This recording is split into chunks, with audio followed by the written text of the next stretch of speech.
Thank you, everybody, for being here today.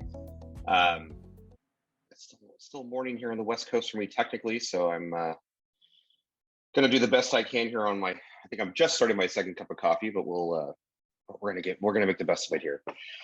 So I want to have a little bit of an interesting conversation. What I think is going to be an interesting conversation, especially for this kind of a group. But yeah, the three levels of decision making. This is something that we at Tenable have kind of coined recently. It's not, I would say, not necessarily earth shattering, hopefully, but trying to make some sense of a problem that I've seen in the industry for an awful long time, and especially for security practitioners and security leaders. And so I wanted to talk a little bit today about kind of this framework that we've put together to help sort of better navigate the day-to-day world that we all kind of live in as security practitioners. And I do say, I speak from a vendor today, I do want to share a little bit more about who I am. I've been working in the information security field just about 25 years now. I spent the early part of my career in the public sector, did a lot of my sort of in the trenches work at that time, was a security analyst, in many cases built programs from the ground up.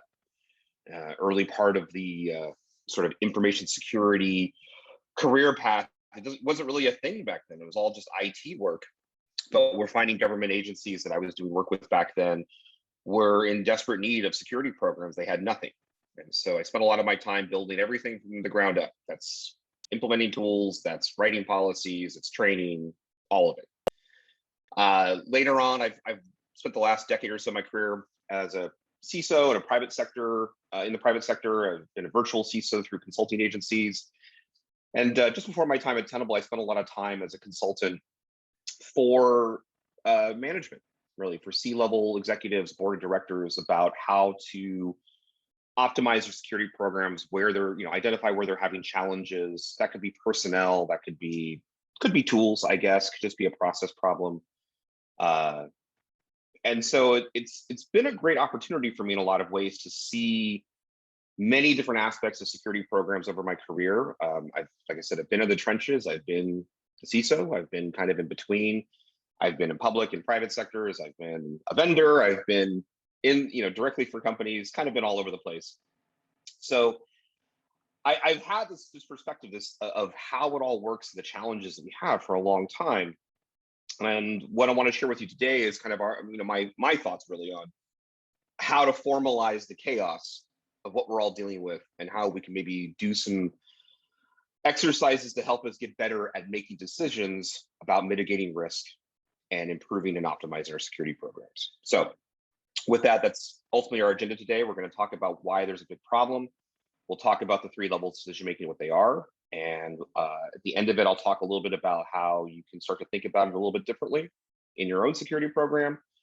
And then ultimately, a couple of quick slides about how we at Tenable are putting that to practice from a tools perspective, but to help trying to drive the process, the people side of it as well, so that you've got a better engine for those decision-making challenges. All right. So let's just start right at the top. For me, when I think about a day-to-day life of a CISO or any security leader, frankly, it becomes kind of an interesting sort of challenge that happens. And I find it's a relatively unique challenge in most organizations. Some, might argue there's one or two other roles, like maybe the CEO at the top of this, where everybody kind of feeds up to them. But the security team, and I'll highlight the CISO, but think of this really as the whole security function. They're sort of matrixed into helping all of the other organizations, and that can make for a really complex day. I've certainly had days that I'm about to describe. I imagine many of you have too. But if we think about what some of those days might look like, right? You're a security leader, you come into the office when we still came into offices, and you sit down, and the first thing you do is you got to get the morning report out to the CEO. And the CEO wants to know, is the program working? How secure are we? Do we stay out of the news? Is all this money we've put into the security team, is it working? And that's a very high level conversation, and we're going to have it. But after we get done reporting to the CEO, we do have to go and talk to the CFO as well. Right? We've got budget concerns. We need to buy new tools. I need to hire more people. The CEO just asked me, if we're getting good return on our investment. And so I need to talk to the CFO about that part. Very different kind of conversation, still at the leadership level, but I've got to kind of switch gears into answering the how secure are we question into the are we doing it in budget question. Now that could take up a good chunk of your day, but you are by no means done, because certainly, inevitably, something's going to come up that legal is going to require some input on.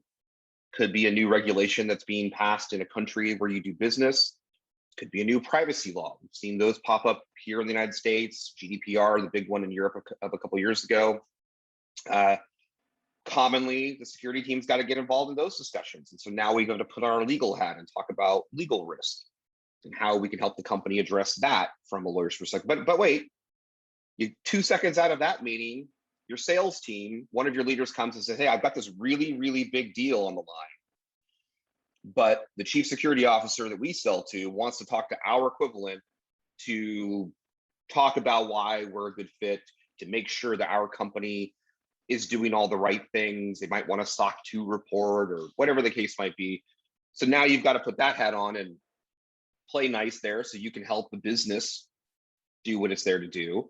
And as soon as you come out of that, some auditor is going to hit you with a compliance problem. We missed something in our PCI review this quarter. We've got to address that immediately. Which team is going to do that? You're the security leader. You're going to be responsible for guiding that correction to make sure we don't fall out of compliance. Of course, that means you might have to talk to product management and discuss with them the ways that development is working to make sure that we are including the right features that are secure, that the new coding practices we put into place are secure coding practices, and we're going to protect the company with whatever new products or features we put out. Well, I forgot about marketing. Marketing likes to come in too to this equation sometimes. I've certainly been there myself, where we've got to talk about writing a blog post or a thought leadership piece and an education piece that we can take out to the public that reflects a little bit more of our day-to-day. And then, of course, you turn right around from that, doing an education session for developers, the actual engineers, on the very secure coding techniques that we were just talking about. And of course, you might want to throw the system administrators in there too. Like, they've got some work to do and they need to understand how to securely do their job. Of course, those folks, and really just about everybody who reports into the IT organization, they're almost an extension of the security team, right? When you start to talk about remediation work for all this risk we identify, patching, web application code fixes, database updates, secure databases, credential reviews, all of these kinds of things we leverage from a tools perspective that help us secure our environments, they're involved as well, and we have to guide and oversee all of that.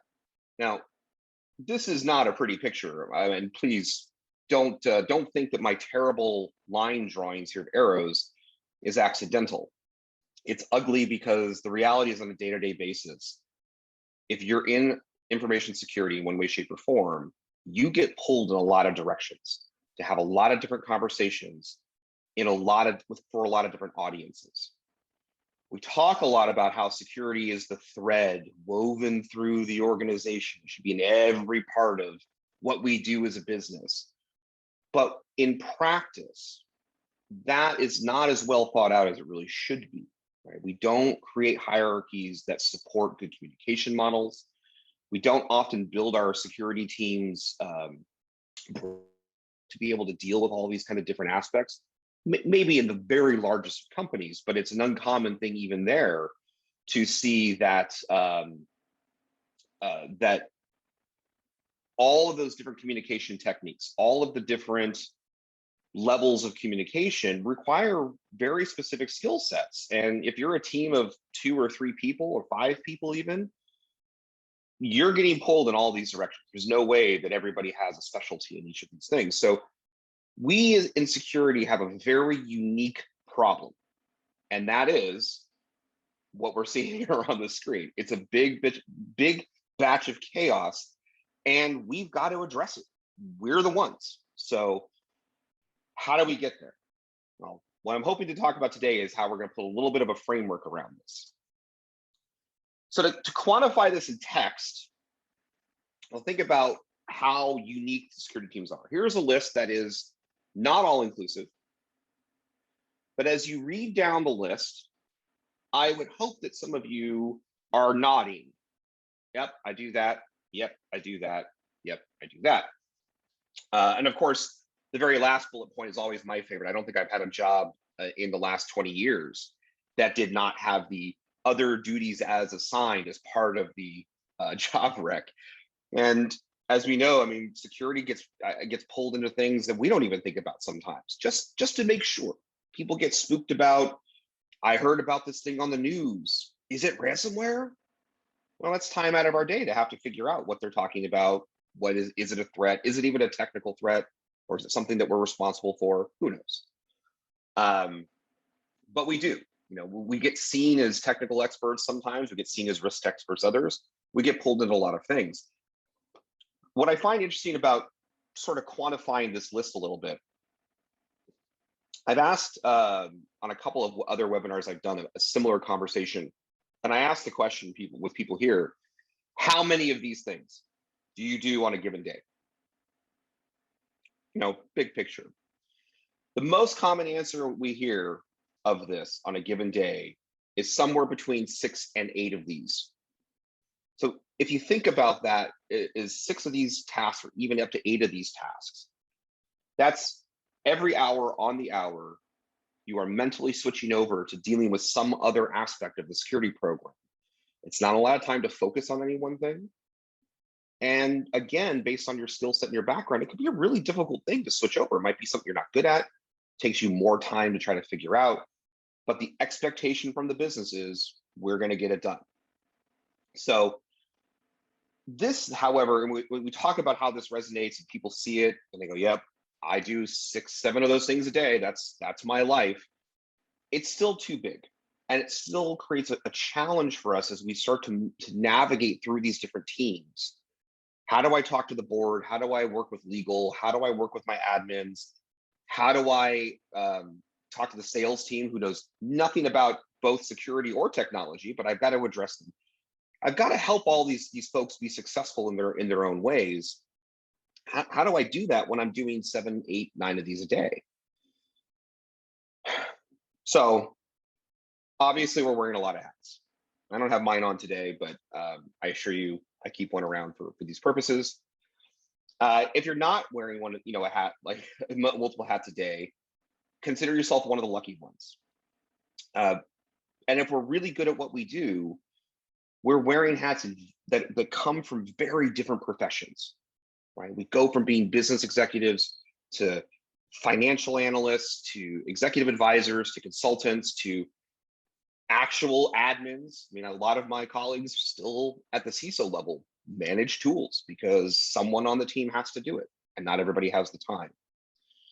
And of course, all of this keeps expanding because we see in the world at large, our assets grow, the types of assets we have in our environments grow, the attack surface gets bigger. We're starting to deal with more cloud-based assets, web applications, virtualized systems, containers.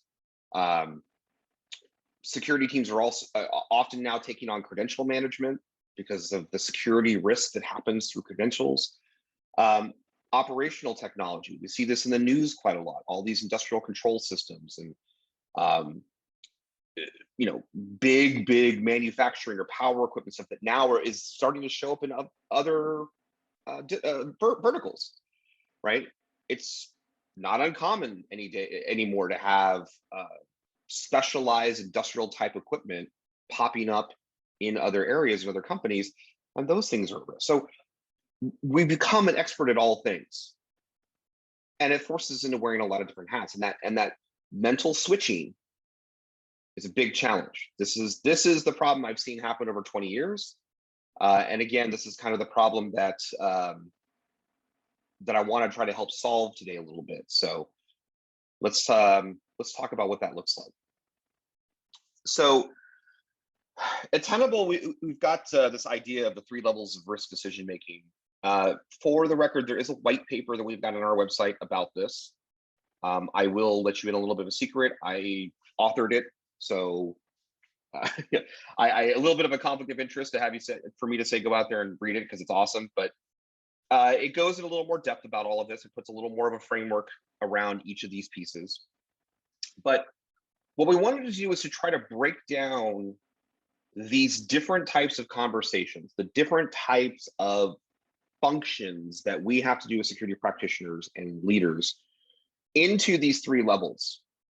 And within that framework, we can kind of, categorize some of those tasks into each of those levels and then start to address them in a little more structured way. And what I find with this kind of approach is it allows for us to kind of take a breather in the moment, realize what kind of decision we need to make, what level are we at that we need to make a decision about, and then tackle that problem without trying to simultaneously do, if I'm trying to address, say, a strategic problem, I don't want to try to simultaneously address how I'm going to talk to the board and the admins at the same time, right? We want to make the best decision we can in the moment and for what role we're in that moment, what hat we're wearing at that given time of day. So that's what we're going to talk about the framework. There are three levels here: the executive level, which obviously sits kind of at the top of the decision-making tree. It's the big picture view. The strategic level, where we get into a little bit more of the optimization piece. How do we make things better?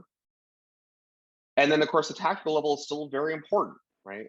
While a lot of security folks may not necessarily get their hands on the buttons anymore, especially, again, in larger organizations, IT teams, operations teams tend to do a lot of that. But we still are very much involved at that level. We'll talk about why and how, but we've got to be able to be mindful about how we empower that group as well. So that's kind of a high level overview. Before I jump into what the three levels are and some recommendations about it, I'll see if we have any questions, comments very quickly. Phil talked the list of things. Business continuity plan, yeah, absolutely. Again, not an inclusive list. There's probably another 15 or 20 things I could have added to that list that I personally have done in my career. If we start getting into policy and procedure writing, which quite frankly, it's not very sexy, but I spent a lot of my early career doing exactly that. I mean, you start to write, HIPAA compliance procedures, or you start to write privacy documents, and it's a whole different language. It's a whole different kind of document than your business continuity plan or your disaster recovery plan, but they're there too. That's a big part of it. So thank you for bringing that up. That's a good point. There's definitely a lot more. My slide was only so big. Let's see, what have we seen in terms of workability or interoperability of how the security manager and the director of security can make things better? We're going to cover that in just a minute. Talk a little bit about the strategic layer of things, because it kind of all lives in that strategic place. Let's see, talking about, what if we're under the CIO or under IT? So this is a really good question, and I'll address it this way. So this is not uncommon even to this day. 20 years ago, 25 years ago, security was seen as just kind of a subset of IT. We have evolved a little bit in the industry. I think information security is seen as its own discipline. As one of my colleagues put it once, we're sort of in our awkward teenage years as a practice, right? We're starting to have some development and some boundaries around who and what we are. And I think the consensus as we see it is that we are more of a risk management function in an organization than we are an IT function. But that doesn't mean that some organizations don't still have their security function under the IT umbrella in whatever way that is, IT ops, CIO, whatever. What I would tell you though is functionally what we're talking about here is the same. It doesn't matter where the security team lives. The demands on the security team, the types of questions they get asked, the types of the responses that they need to give is the same no matter where they live. So whether they're their own thing, where the CISO reports to CEO, whether they report to the CIO, in organizations where I've seen the security team report to general counsel, or even the CFO as a financial risk mitigation team, it doesn't matter. The questions are always the same. The needs are always the same from other teams. And this model here will work the same. So we could talk philosophically about whether it's the right thing to do about having it under the IT group or not, but different conversation, quite frankly. And in this case, what we're talking about here today with these three levels, honestly, it's irrelevant, because no matter where you are in the org, you are going to be faced with dealing with these things. Okay, a couple other questions coming in. I'm going to hold off so we can continue, but I will come back to these just towards the end of this. We'll continue the conversation. All right, so let's start with the levels and talk a little bit about them. So the executive level, there's two things to consider here at the executive level of decision making. Now, we're not talking about necessarily that you are an executive, but that you're interacting with executives and you are making executive level decisions. Now, what we're talking about here is the big picture, business focused kind of decisions. For a CISO or some type of security leader, whatever you're called in the organization, that could mean reporting up to the C-suite or the board of directors and helping them understand how the security team and the program you've built is delivering value to the organization. It can also mean executive level decisions, how the CISO is making decisions about the security program itself, right? The CISO has to be the guide for the direction that the security team is going to take for all the sub pieces of it to happen. So this is where policy gets crafted. This is where the mission statement, if you will, gets done. So if we think about it in those two types of conversations, there's a lot of different conversations that can happen there. That's where you talk to the CEO, to the CFO, to the CIO about how your team can help them be more effective. When we're talking about these kinds of decisions, the key here is it's got to be fast and easy to understand, and it has to align to the business and their goals. So how you can improve here is to think about some of this. If you're going to deliver metrics to demonstrate the value of the program, shy away from using anything that's volume-based. Volume-based metrics don't make a lot of sense to the business context, especially in the security world, right? We at Tenable, as many of you may know, we're the creators of Nessus. We're very much a vulnerability management company. That's what we do. And it's a very common thing for our customers, when we look at them, to talk about the number of vulnerabilities they have in their environment. So if I'm a CISO and I go up to my board of directors and I say, well, this month we have 23,000 vulnerabilities in our environment. If I'm the CEO who's never really touched security and I can barely check my email on a given day, no offense to any CEOs out there, is 23,000 good? Is it bad? Do our competitors have more or less? Is that one per asset that we have, or how many assets? The context is lost, right? A volume-based number like that doesn't mean anything. Now, we as security practitioners, we might know what that means and have the context, but the folks at the executive level don't. So moving to metrics for this level that are time-based or that are trends is a much better way to describe the benefit that they're seeing from your security program, right? Instead of saying we fixed 1,000 vulnerabilities, we want to be able to say something like, over the last 6 months, we've seen a 27% drop in the number of critical vulnerabilities that puts our data at risk. Now, I may still not understand vulnerabilities and what the data is and all that, but I do understand 27% reduction.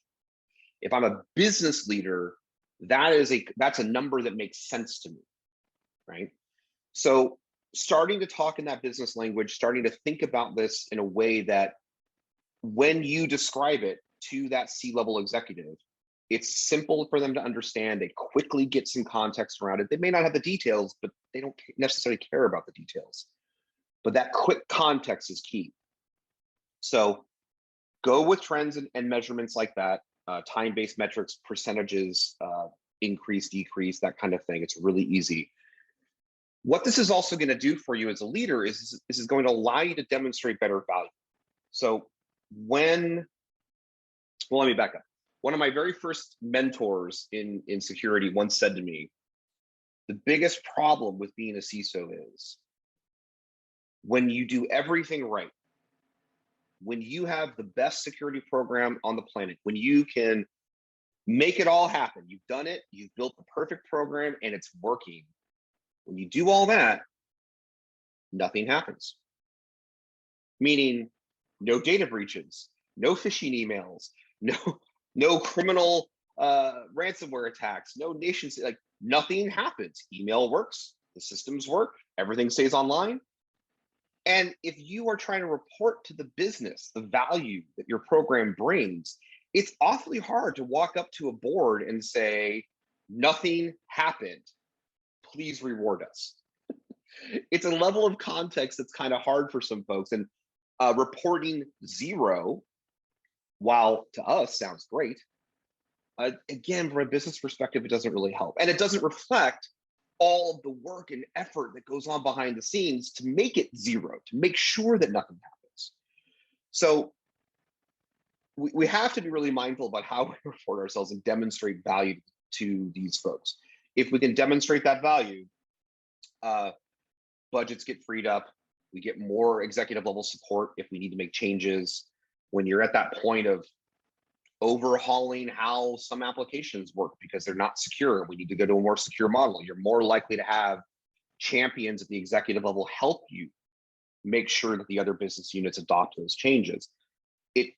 That kind of alignment with the business, helping them see this at that sort of intuitive, simple level that is going to make sense with them as business leaders, is actually going to help you make your security program better as well. Now, I'm going to come back on this one towards the end. I'll maybe frame it with some actual numbers, but that's really your key takeaway here. Stay at this aligned place where you speak in business language, you speak in risk management language. All of those executive level decisions then become a lot easier when you can do that. All right, now let's talk about the strategic level. The strategic level here is down inside your security program. This is where you start to answer sort of big questions. Questions like, is my patch management program working? Is it? Well, I don't know. Is that program effective? Maybe it is, maybe it's not. Maybe it's working and I need to get better. Maybe it's not working and I need to figure out why. This kind of strategic thinking is more about resource allocation in a lot of ways. Where do I spend my time? Where do I spend my money? Where do I spend my people to get the biggest improvement in how our security program works? So for these kinds of decisions, and there's a lot here, this is your security, your SOC managers, your security leaders. This crosses over even to some of the IT and operations folks, right? The management, the leaders there, because they often are the ones executing your strategies. So they have to be kind of involved in this as well. But your key takeaways here when you're making these kinds of strategic decisions, you still have to stay aligned with the business goals. Now, you may not be having the conversations with executives here, but you need to make sure that the changes you're making or the policy procedure changes you're making still stay aligned with the business and support what's going on at the executive level. We want to be able here to measure whether or not the programs are working. And we also want to be able to prioritize our resource allocations. So I have it listed here on this slide as the tactical efforts. I probably could argue it's really about all of them, but prioritization as a model is, I think, the acknowledgement in this day and age that we can't boil the ocean. There was a time when I first started my career that I think some frameworks, some security frameworks had this belief that if we just worked harder, if we had more resources, more people, we could boil the ocean, we could do it all. And it's just not realistic. Today, I think as we all know, the environments are too big, everything moves too fast, the nature of attacks and the speed at which cyber criminals operate, we're never going to boil the ocean. So as we're trying to think about where do we focus, where do I make the right decisions, how do I improve my program in the best way, we have to employ prioritization techniques. Now that is, sometimes I have one person, do I have them work on this project or that project? Or it could be much more tactical. It could be, we've got 23,000 vulnerabilities in the environment. Where do I start? How do I tell the operations team where they need to focus so that we're fixing the most problematic things first? So this is where we're trying to make sure that we're not just keeping the programs working, but we're managing those programs as effectively and efficiently as possible, right? And again, I'll show a couple of ideas about that here toward the end. One of the other things I want to highlight about this level is about identifying outliers. Now, this is something that's very common at the strategic level, but almost always, when I've walked into organizations to help them with some of these process changes, I can only think of maybe one or two times that what I'm about to say wasn't true. But almost every case where folks are making these strategic decisions, they're only looking at places that are in the red. They're only looking at problems. Right? So as an example, if I want to see the effectiveness of my patch management program across 5 different data centers, I might have the numbers to look at each of the data centers individually. Most folks will look at the one that is doing the worst and zero in on that and start to ask the questions. Why is this not happening? Why is that team not patching? What's going on in that data center that everything's wrong? Now, this is not a bad approach. You do need to identify your problem outliers and figure out what's going wrong. What people miss is you need to be able to look at where you're having success, right? I did some work with a very, very large financial services company years ago. They had different subsidiary companies in about 130 countries, something like that. So their IT group was massive, and they looked at it country by country by country. Where they had the most success in making smarter decisions around their program was not where they looked at the problem countries. They looked at the ones that had success. So in this case, they were looking at, ironically enough, patch management deployment rates. They wanted to see who were deploying patches fastest and more completely, covering all of the missing patches that they needed. And they found there were a couple of countries that were just killing it. 98, 99% compliance rates within SLA. They were caught up to all the sort of normal OS patches. They were working on third-party patches. They were really just a very, very advanced deployment practices. So the leadership went to those teams and asked, what are you guys doing? Because whatever you're doing is working. Maybe we can replicate that in other places. Are you using specific tools? Do you have a skill set on the team that we don't have elsewhere? Is there more people on the team? Do you do a different process, a different procedure? Whatever the reason is, if you find outliers for success, that can help you with all the rest of this at the strategic level. This can help you identify what to replicate, to do it better, to prioritize doing it right, because it's going to be there in the numbers for you. So these are the kinds of decisions we want to be able to do, but we have to, again, we have to approach them from this way. That prioritized approach and that business goal alignment is still the key, so that we can help these programs get better. All right, last piece, the tactical piece. This should be pretty familiar for everyone. This is the button pressing. right? This is the level where we're talking with developers and admins and network engineers about all of the security things we try to get in place, very commonly at a tool level, right? We're usually putting in some type of security control, we're deploying patches, we're scanning for vulnerabilities, we're putting in endpoint tools, we're deploying phishing filters, firewalls, whatever. Security teams still get involved in this level. We may not necessarily do the deployments ourselves, although that still commonly does happen in some orgs. But when, again, we're thinking about the tactical decision making, which things do I implement? How do I implement these things? What's the best way to get these controls in place so that it's making a difference? Where we can help empower this, as we've already kind of talked about, we want to be able to help these folks plan their deployments right and prioritize the work that gets done. We just talked about the strategic level. This is where it executes, right? I have seen some incredible results for organizations that have started with, and I'll keep using the patch management thing because I just feel like it's a well understood piece. I've seen organizations who started with a giant list of every patch that's missing on a server, and they send that to the administrator and say, here are the 45 patches that I need you to install on that box today, because it's critical. We're at that point. And it doesn't get done.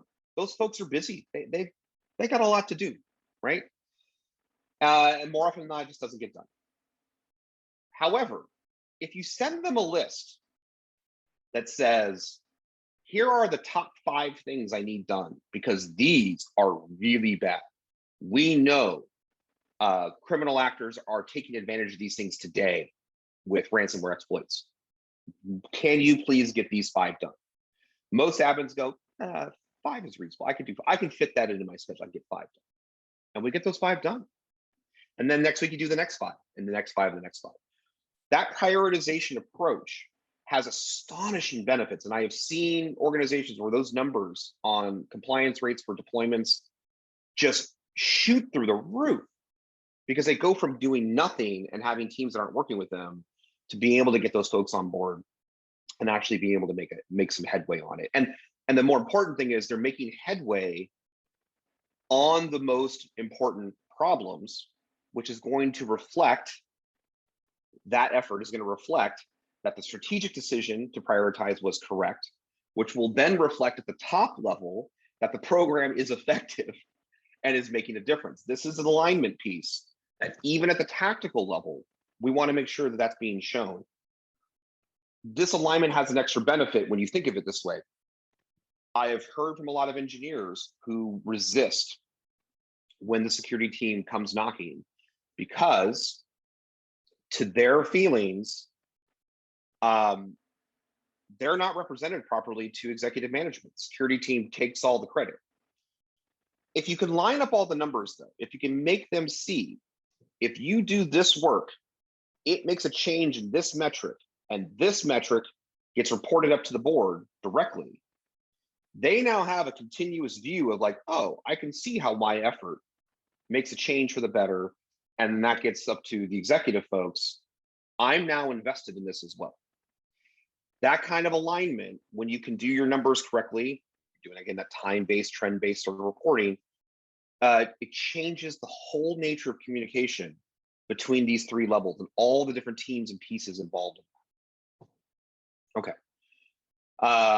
Running a little short on time. I just want to cover a couple quick things. So let me just very quickly show you sort of in real person, like in a tool, how this kind of looks. For Tenable, again, we're in the vulnerability management space. We've been in the volume-based metrics thing for a long time, but we do offer ways to relook at that. We have a product called Lumen, our analytics engine, if you will. But if you take a look at a quick screenshot of this, I mean, this is where we start to tie everything together. We have a top-level score at the executive level that is just the overall business risk. It's kind of like a credit score, think of it that way. It's an easy thing for executives to understand. Single number represents the cumulative risk for the whole environment, and it can be trended. That's right at the top. Just below it, though, we start to level the strategic pieces in, right? Is the program working? Are we remediating fast enough? Are we assessing all of the areas of our network? If not, why not?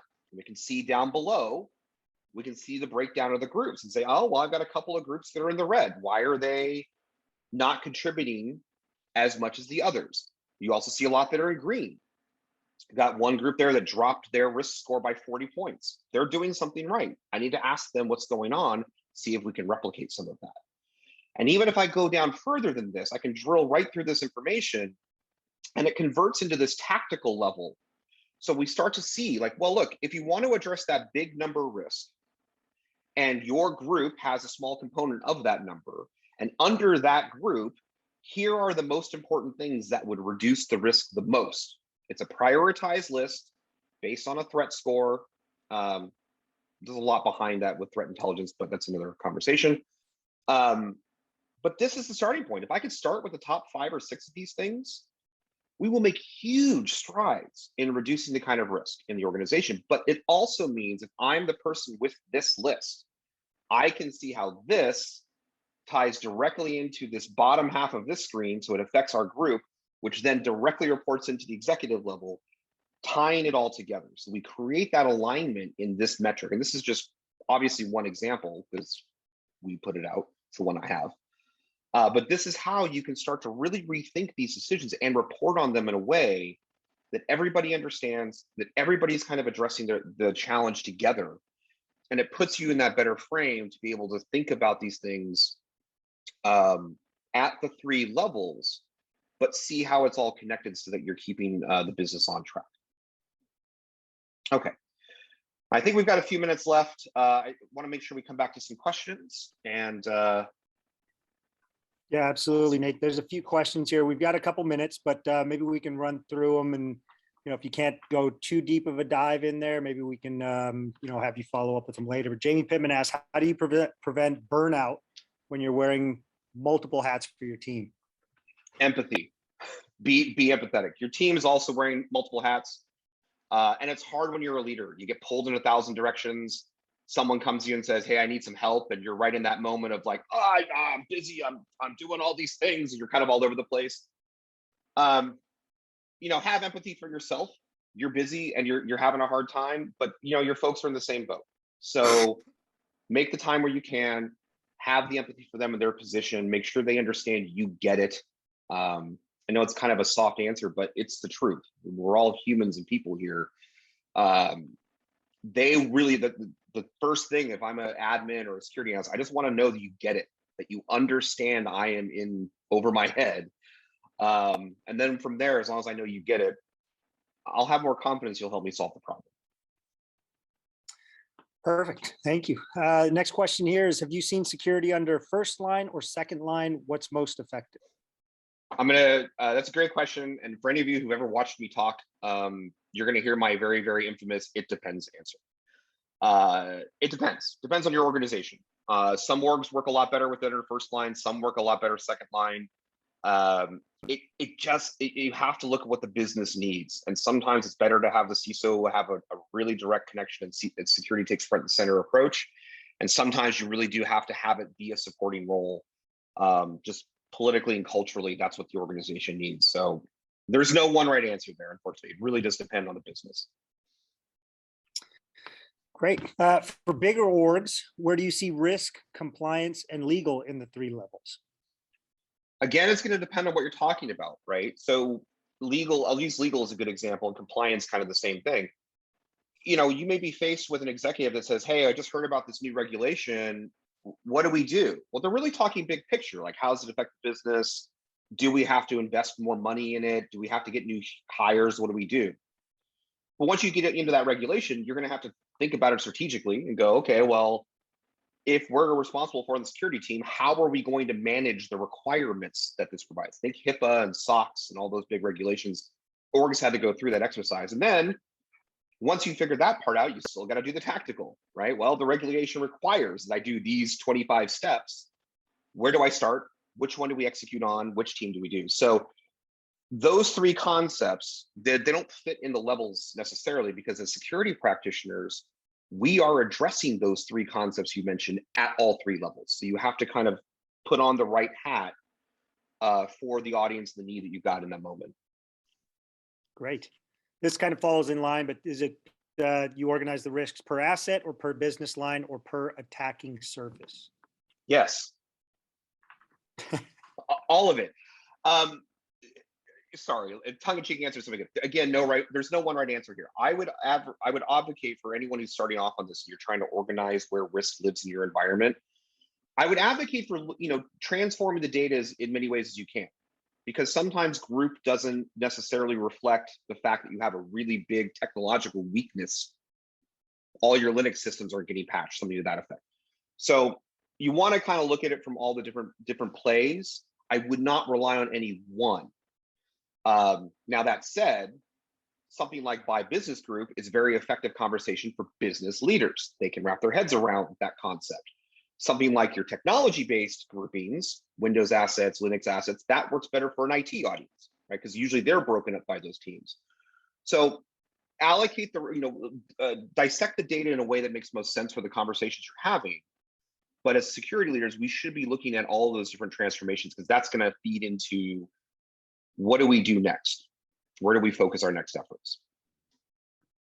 Great answer. I mean, I love this. So I know we're past time, but I don't think people are going to have much opportunity to be able to get you to, online to be able to answer these questions. So I'm going to run a little bit long if everyone's okay with it. And if you're okay with it, Nathan. Absolutely. Yeah. A few people have a question here on obviously the credit score, security score, the Lumen product. How is that calculated, or is it a proprietary Tenable calculation? So it is proprietary. So we have this thing called the cyber exposure score. It is backed by a lot of different information, and we could probably spend an entire hour talking about sort of how that fundamentally breaks out. The simple part is this: we look at the criticality of every asset that we look at, right? So we get a scoring system for which asset is most important to you, and we look at the vulnerabilities. Not from CVSS, but we look at them with this thing we call VPR. VPR is a threat intelligence backed dynamic scoring system for threat. So we've got, I don't know, like 15 different data sources for threat intelligence. We do all the crunching in the back end, but it's meant to be more of a real-time view, right? CVSS comes out with a number and it's like, this vulnerability is a 7.2 and it stays that way forever. We might come out and look at it and say, well, that's 7.2 today. But then tomorrow we find that there's some criminal group that just released a ransomware kit on that vulnerability that's live in the wild. Well, we're going to raise the VPR score based on that threat to a 9 or a 9.5, whatever. So the VPR is dynamic to reflect the real-time nature of what threats are going on that vulnerability, again, to help you prioritize. So if you think about every vulnerability on every asset, you take the weight of all the vulnerability threats, you take the weight of the criticality, for every single asset altogether, that is that credit score ultimately represents at the very, very top is kind of an overall view of how many critical assets overall, but they're weighted more, are under threat by very, very threatening problems. So there's a lot more behind it. We have white papers that describe it if you're really interested.